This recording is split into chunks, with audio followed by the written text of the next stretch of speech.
healing crystals, skincare routines, knitting a sweater, fitting in jeans. With Katie and Sarah, no need to worry, you're on a lady journey. Hello. Hi, guys. Hello, and welcome to a very special Patreon. Or no, this is the regular episode. This is a regular episode.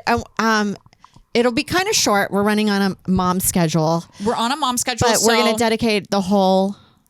We're going to dedicate. Well, I'm going to talk about. I got engaged. Yay! Yay! She got the ring. I got the ring. She got the ring. And I'm also really excited because I want to do the stones. I want to quickly do the stone dedication. Thank you so much to the people that have joined our Patreon. We want to say, we got a few this month or last month or so. We got a few new people. You guys, thank you so much, and thank you to the people that joined. And you had to cancel for whatever reason, and then you're back now. Donut Burger, thank you. We see you. We hear you. Thank you for joining. Donut Burger. That's your Christian name. Yeah. First person is Ask Pete. Ask Pete. We have the obsidian for you today. The obsidian is clarity, and I know I said I am doing the mental health, the helpful ones, but this also I couldn't resist to add this. It also protects from the evil eye. Ooh. And it wards off damnations. That's huge. So Ask Pete. That's a big one. Look out for those damnations, Pete. What are damnations? That's a nice general term. And I don't know the evil eye, but I love it. Next up, we have here we go. Sandstone. This is for Francis. Sandstone releases mental pressure and promotes creativity. And I was thinking about this one today that, when you're stressed out and then all of a sudden you have that moment where you're like, I got this. Yeah. I got this. And this can be fun. And it doesn't need to be hard. And that's such a powerful Monday feeling. So I just read a thing about anxiety that I liked. It was a life hack thing on TikTok, of course. When you're I guess I'm going to do this scared. Yes. Yeah. And that's fine. Yeah. Just roll in there. Yeah. It's okay to be scared. And so thank you. Thank you so much, Francis, for joining. And then I have one last one for Augustine. This is the Chrysocolla Augustine. And the Chrysocolla offers a sense of renewed strength, especially during times of change, which is so huge. I just got back from my trip to Aruba. Flex. Yeah. And a huge... And a change. And a big change. And I have to say, when you go through changes, it's stressful. Even like a small change of a new job or like changing your schedule or trying to implement something new in your life. And it's nice to get a little bit of an extra boost. So that's what I'm sending out to you, Augustine. Thank you so much for joining the Patreon. Everyone, please remember to like and subscribe. And also, if you give us a review on Spotify or on Apple Podcasts, email ladyjourneypodcast@gmail.com. We honor that. We honor that. And thank you for all the lovely words. I'm sending out kits. Okay, so now let's get into it. My engagement. Yay. I'm so very excited. I'm so excited. Well, we were calling this in the Patreon the engagement theater because I've kind of been involved in the process. Well, every couple goes through this. Yes. It's happening. It's on because the guy's got to get a measurement of the ring. Yes. You can't just let him choose the ring. And I wanted to be involved too. Yes. I wanted it to be, I didn't want Mike to choose the ring just because we have very different tastes in jewelry. And I had a feeling that like something that he would like, maybe I wouldn't like. Yes. But I'm very for choosing the ring together because it's a fun activity to do as a couple. Yes. It's like we had a day, we went to brunch, we went to a few shops. I was originally thinking I wanted to get an emerald. Yes. Because, I guess it's a very millennial trend that I was taken in by that getting less diamonds. And I had also seen this documentary on Showtime, which was called, I think it was called like Everlasting Diamonds or something like that. I forget what it was called. I'm going to put it in the notes though. But it was a documentary on Showtime about how there are so many lab created diamonds now that they have made their way into the market, and you can't really tell the difference between lab created and real. My thing is like, even in the world, if they're made, isn't that really a lab? Right? Like they're kind of the same thing, and lab diamonds are slightly cheaper. But anyway, the whole documentary. Why don't they just take lab created diamonds and just throw them in the dirt and you find them and then there you go. It's like what's the big deal? But so diamonds are basically worthless. They're basically worthless, and so I didn't want to spend like a bunch of money on like a diamond, and then but then there's also the factor of like your engagement ring isn't supposed to be like an investment. Yes. It's supposed to be a nice, like, I'm not going to be reselling this hopefully at a cost. Also, I'm always like blown away, and I probably mentioned this during the engagement theater part that we did a few episodes of just like the shaming some women get for their engagement ring online, and it's wild where you're like, why does that fucking trigger people? Are you saying like, are they often shamed that it's small or big? Like a girl got a Swarovski crystal. That's what she wanted. She chose it out specifically, and then people were shitting, and then people in the comments were like defending her, but that. I was just mind blowing that people in the comments were being like, "Oh my God, I can't believe you got a Swarovski crystal," and you're like, "That's what she wanted. That's what she wanted." Yeah, it doesn't matter. It is like a lot of, because it's supposed to also be like, we all know that. By now, everybody knows that the whole diamond thing is like a conspiracy by De Beers to get you to buy diamonds, and the whole 3-month salary thing is like a whole crock of shit. I do follow some people online, and there's like a very like strange brand of feminism that's on TikTok right now, where it's like, he pays for the drinks, he pays for everything, he makes your life worthwhile, you're hot, he buys you the expensive diamond because you can like take what you can get, and it's like, well, we are going to be married now, so we're going to be having the same finances. Yeah. So it's like, I didn't want to spend $30,000 of my money on a ring. like I would prefer to use it. Go on trips together or something. Yeah. And so anyway, the whole point of going shopping together was that we found something. And I was not expecting this, was not expecting to go with a diamond. But like when I tried this on, I was like, oh my God, I really like it. It's really pretty. Thank you. I like the band. It's also, I've seen... Even this one, when I'm with the baby, I always have to make sure it's not turned down because I always feel like I'm scratching him. Yeah. I didn't want something that stuck out. Yeah. And then, especially with the money, when you go to like a really nice designer that you like, this is, this is from Barry O'Neill, then you are like, okay, well, I'm not just paying for like these lumps of rock that are priceless or worthless. I'm paying for this company that is really well done. It's very well made. The artistry is there. Yeah. It's a woman-owned business. I like the setting. Thank you. It's really pretty. It's it comes out to total 6.65 carats. It's the Barry O'Neill linear cluster. They have a lot of really great cluster rings there, but I just love their whole store, and it's like, this ring. I was very budget conscious about it. I think we actually spent the amount of money. Well, Mike bought it for me, obviously, but what I had read was the average that millennials spend on diamond ring, and I won't say what it was because that's a little tacky, but you can look it up if you're so inclined. Yeah. But I think that like it's really great, and it was perfect. It fell perfectly within like what I wanted for a ring. So anyway, Mike got it. I when knew you he was got getting it. Did you do in your theater? Did you act surprised? Well, actually, this is so funny. This is kind of turns out to be a funny story because great. We chose the ring together. We talked about it. There was like a size bigger than this of like double the size of all the diamonds. That was like very expensive. We were kind of like, should we get the big one? I don't know. Yeah. I felt like, nah, I don't know. It feels like at a certain point, you're just kind of throwing money into the wind. But then also, hey, when am I going to get a beautiful ring that I love? So we're kind of back and forth on it. We decided, let's go with the smaller one. We talked about it, and I loved talking about it and picking it together. It was such a good exercise in our future marriage to be very open with money in this way. So I knew he told me when he bought it. I knew that it had arrived because we went to brunch and he was like, said he was going to write, and he didn't have a notebook or anything. So I thought that was suspicious. So I was like, I think he went and picked it up. So I was like, okay, we're going on vacation. We're going to Aruba. It's Valentine's Day. I thought for sure I knew when he was going to propose. Well, because when you went to Italy, he was like, I'm not proposing. Yeah.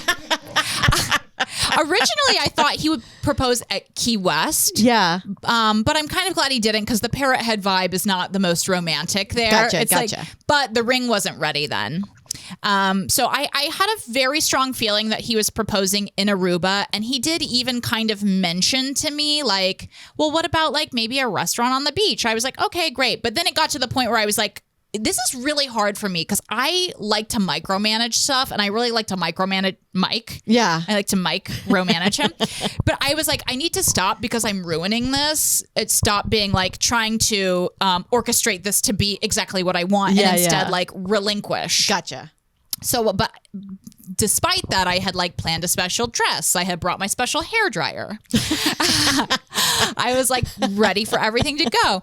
And so I thought, because I knew Mike's mom and sister were going to be there, and we talked a lot about how we really wanted to include our family and the whole marriage process. And I knew that he had called my parents to like just not like ask for my hand because that's so antiquated, but heads like up. Yeah, and I think that's nice. And it's again more about including the family than it is like a weird patriarchal tradition. Such a, as if you're gonna he's gonna get property. I know.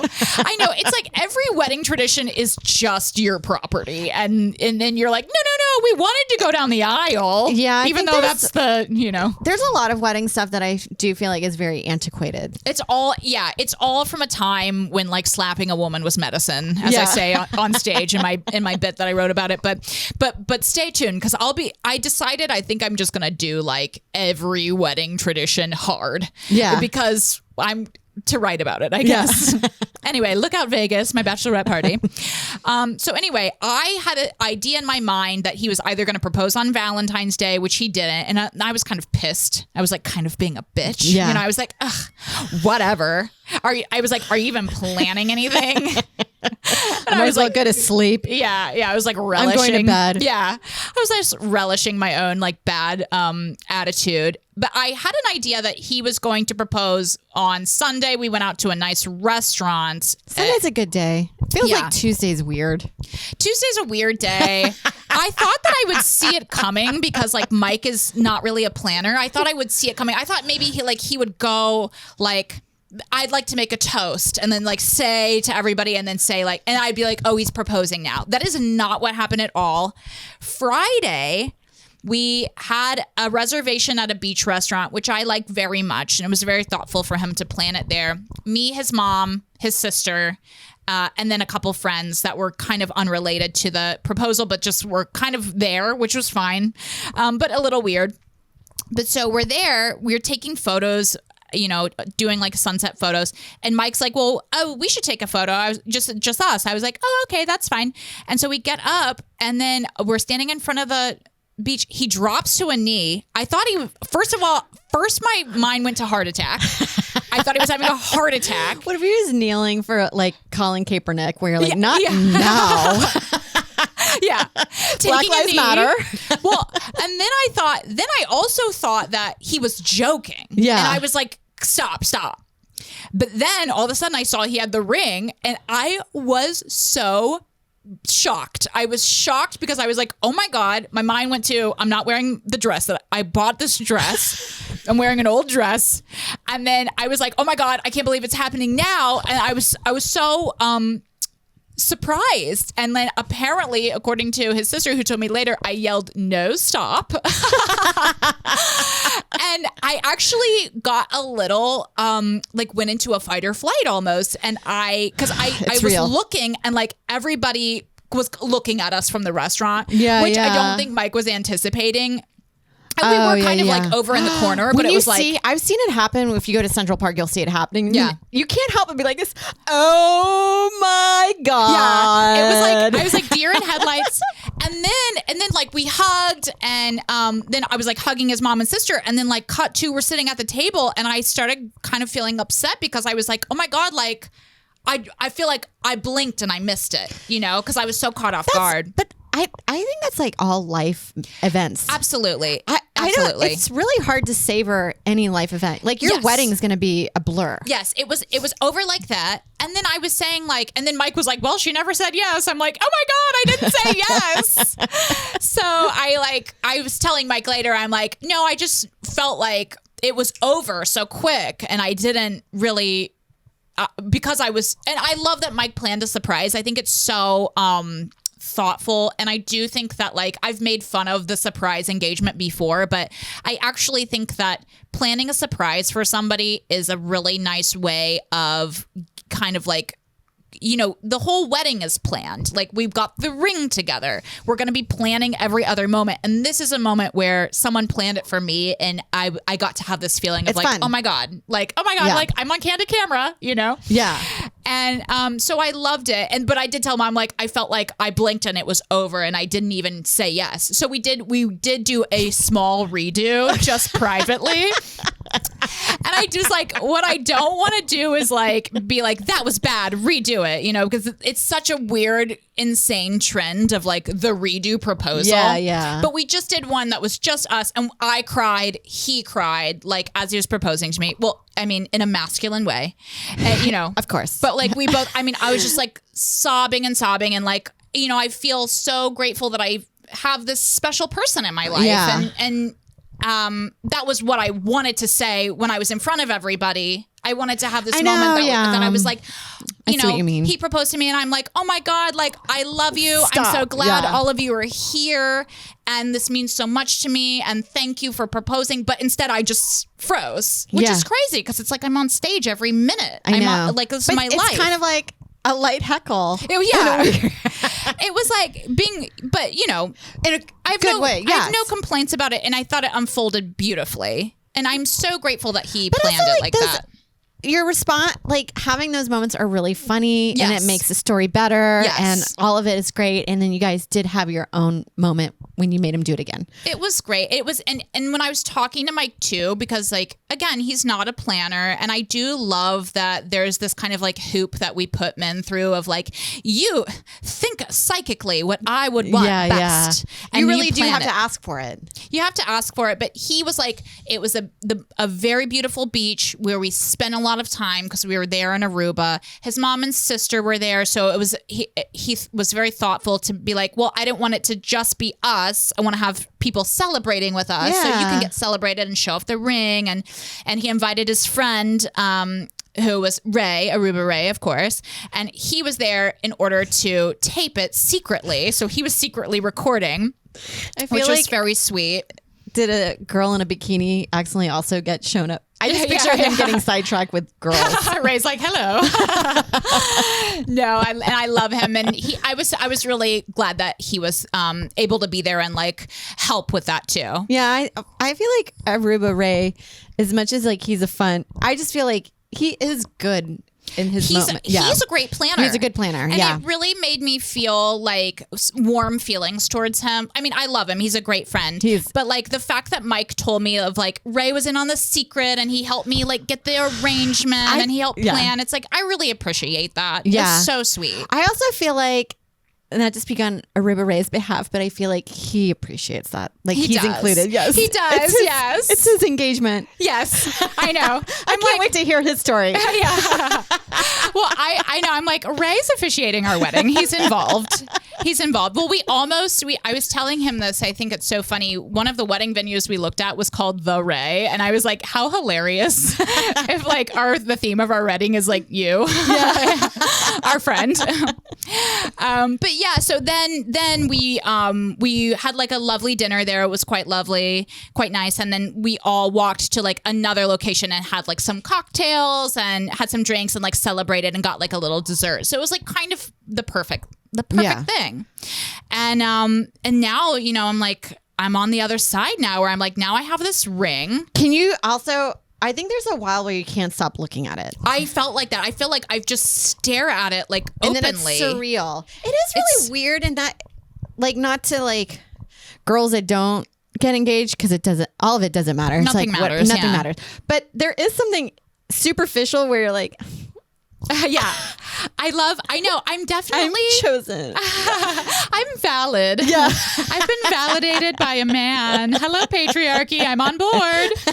Well, It is really an ambivalence that I'm feeling of like splitting the difference between being like, I'm a feminist and I feel like, you know, women should have rights and this is not a symbol of ownership, but also kind of reveling in the fact that like I know when my friends got engaged and they show me the ring, I always felt so happy for them and like, yay, like this is so fun, like love it. And so getting to be that person of like, I got engaged, yay, fun, and bringing the fun with that.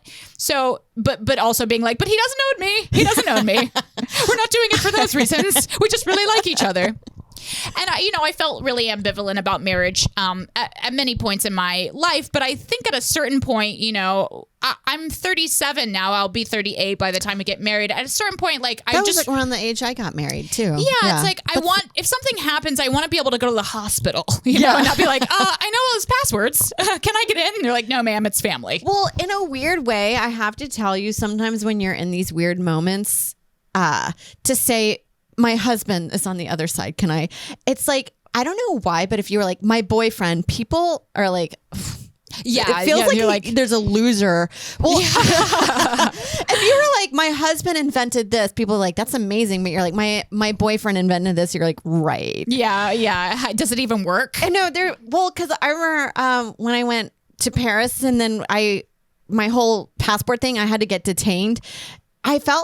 It felt better to be like, my husband, I need to talk to my husband rather than my boyfriend's over there. My boyfriend's over there and he's saying that he doesn't want a label. Yeah. That I feel like in certain situations, I don't know why, and it's stupid, but people take it more serious. Yes. Yeah. And I think I do actually like that. I like that about like taking the relationship to a place where it's like, it is a serious commitment. Do not fuck with us. Don't fuck my husband. Well, I always joke to Mike that I do actually tell people that he's my husband sometimes in a different context, but then I'll be like, my ring's broken. Yeah. It's in the shop, or I don't wear it out because it's really big. And I would hate for people to feel bad around it. But I'm really looking forward to, one of my friends who was so sweet, you know, I was texting her the news and she was like, just relish every moment and enjoy it. And so I feel like I am not going to be a bridezilla. I'm saying that right now, unless it's for humor purposes. Oh yeah. But I'm looking forward to like planning a wedding. I want to hit all the notes. Fun. Yeah. And the pinning. Getting all your images together. Doing everything. Like, it's going to be a lady journey has begun. Very excited. I'm really excited.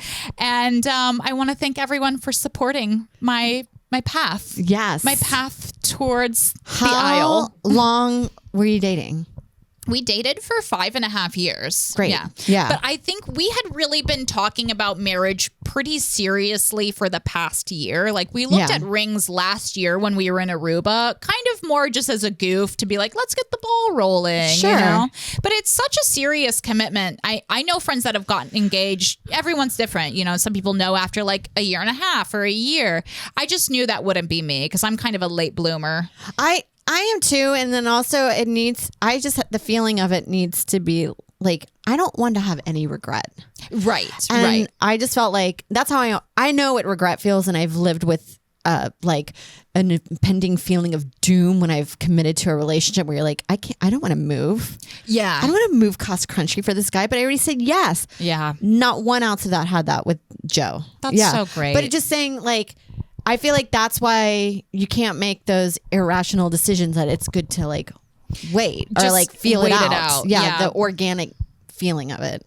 And also to do like when I thought, you know, maybe like a year or two ago, I was doing a lot of work on myself in terms of like, am I really ready to get married? Are these questions that you have to talk about of like really getting financially nude in front of the person, of like addressing spending habits, like talking about your future in a way of like, well, I mean, what if we want to move here? What if I die? Like, okay, let's go there. You know, time for a little dark talk. Oh, that's all I talked about because it does set on your mind. You're like, who's gonna die first? Yeah. You never know. You think it's one person. You think, but maybe it's not. And then sometimes it's a healthy one.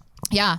Well, one thing, I mean, I'm very also into having like a healthy relationship and and approaching the marriage from like a position of like health. So like we're definitely going to do a prenuptial. Yeah. You know, I think it's the right thing, you know, for me to do, because it's like I don't know where my career is going to go. Right. I don't know what his career is going to, hopefully I'm going to be doing good. Yes. And you don't want to put yourself in it. So I looked into that like because that's the thing that you always see on TV where it's like, he asked me to sign a prenup. He doesn't really love me. That's what's like well, weird. What if I want it? What's not even exactly. We're like, it's also for you. It's for to protect you. your future. Like if you started making lots of money, you're like, you want to be equal. Yeah. And you have to come to agreements about some stuff, I think, before. And then if you do get a divorce, then it's like, okay, well, we've already worked this out. Yeah, so we don't need to, I don't need to like, you know, I slept with the pool boy. but I think also there's things in a prenup too that I was looking into that it's like, well, if, for example, like one of you has, if you have a baby, like maybe that's something that you discuss in there as well. If he becomes like the sole financial person and you have to leave your job to have a baby, like how does that work out in the eventuality of a divorce, you know? Exactly. And and so that's been a hard part for me because talking of finance is so taboo in relationships, and it's so expected of like the guy just takes care of everything and then like you're fine and you don't have to worry. Oh yeah. I mean, I think of like some people not knowing the financial burden or like weirdness that your partner is. You know what I mean? Like you have no idea that they opened up another credit card and are accruing so much debt but you kind of know, but you ignore it. Yes. Like all that kind of, not that I'm talking as a personal experience, but I know that from other people. Friends. Yeah, friends. Yeah. And it's going to be interesting. It's going to be a really good, I think, like relationship builder to have the wedding and stick to like set the budget and stick to it and see like where problems arise and how we deal with them. And I'm kind of excited about that too, to be like, okay. It was fun. I think y'all will have a good time doing it. It's going to be fun. Whatever we decide, I'm veering towards micro wedding right now and maybe like some other like secondary parties of like a big bachelorette party or something like that. But I have made a vow that everything I will be getting for my wedding is secondhand. So I'm really excited. That's going to be such an eco journey. Oh yeah. Paperless. Oh my God. Oh, paperless wedding. I just love the idea of like picking up stuff from people's houses from like Facebook Marketplace or something, and then like making it about me and my wedding. Right? Like, I've got some stuff I can give you. Oh yeah, I've got like a cake presenter. Oh yes, a dessert holder. I love it. Candles. I can't wait to go on my lady wedding journey. But we do need to wrap up. Very excited. Sorry that this episode was a little late, but guess what? One of us is a mom now, and you need to work around that. you need to work around that. I am so sorry. It's hard. It's like 4 schedules that I have to figure out, and it's hard. Yeah, and one of Joe them is the coming babies. back today, but I didn't realize he was coming back so late in the evening, so I got a doula service, and I'm going to book her for our podcast. This is so great. To listen to what is offered as other options. And we haven't caught up that much about your life as a mom, but today was my day. It is your day. And we'll be hearing about that next week. All right, Lady Journey. Lady Journey.